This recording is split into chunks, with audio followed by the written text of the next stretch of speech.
آخری ڈبہ۔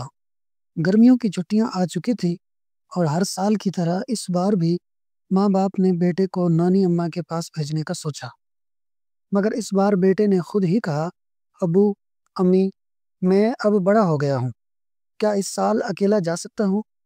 ماں کے چہرے پر ہلکی سی پریشانی آئی اور باپ بھی لمحے بھر کو خاموش ہو گیا، مگر پھر دونوں نے ایک دوسرے کو دیکھا اور مسکرا کر اجازت دے دی۔ اگلے دن پلیٹ فارم پر کھڑے والد نے نصیحتوں کی بارش کر دی۔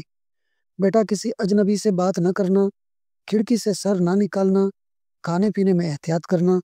بیٹا ہنستے ہوئے بولا، ابو یہ سب تو آپ پہلے ہی 1000 بار کہہ چکے ہیں۔ ٹرین چلنے لگی، تبھی باپ نے جھک کر بیٹے کی جیب میں ایک کاغذ رکھا اور سرگوشی میں کہا، یہ صرف اس وقت کھولنا جب تمہیں واقعی ضرورت محسوس ہو۔ ٹرین کی رفتار بڑھنے لگی۔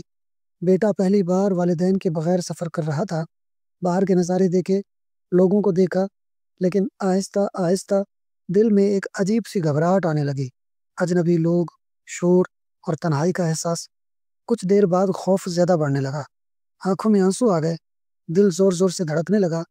پھر اچانک اسے ابو کی بات یاد آئی۔ اس نے جلدی سے جیب میں ہاتھ ڈالا، وہ کاغذ نکالا اور کھولا۔ اس پر لکھا تھا، بیٹا میں ٹرین کے آخری ڈبے میں ہوں۔ یہ پڑھتے ہی جیسے کسی نے اس کے دل کا بوجھ ہلکا کر دیا۔ خوف ختم ہو گیا، آنکھوں میں چمک آ گئی اور چہرے پر مسکراہٹ لوٹ آئی۔ یہی زندگی کا راز ہے، ہم بچوں کو اڑنے کے لیے پر دیتے ہیں، انہیں خود مختاری سکھاتے ہیں، لیکن والدین ہمیشہ کہیں نہ کہیں چھپ کر ان کا سہارا بنے رہتے ہیں۔ والدین کی محبت بے مثال ہوتی ہے، وہ ہمیں مضبوط بناتے ہیں، لیکن ہمیں کبھی تنہا نہیں چھوڑتے۔ زندگی میں خود اعتمادی ضروری ہے، مگر یہ جاننا بھی ضروری ہے کہ اگر کبھی مشکل میں پڑے تو ماں باپ ہمیشہ ساتھ ہوتے ہیں۔ بچوں کو ہمت دینا والدین کی ذمہ داری ہے، مگر انہیں یہ احساس بھی دلائیں کہ وہ کبھی اکیلے نہیں ہیں۔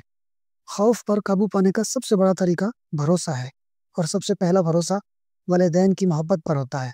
اگر ہم اپنی زندگی کو ایک ٹرین سمجھیں تو والدین ہمیشہ آخری ڈبے میں موجود ہوتے ہیں، تاکہ اگر ہم کبھی ڈر جائیں تو ہمیں یاد رہے، ابو ابھی یہی ہیں۔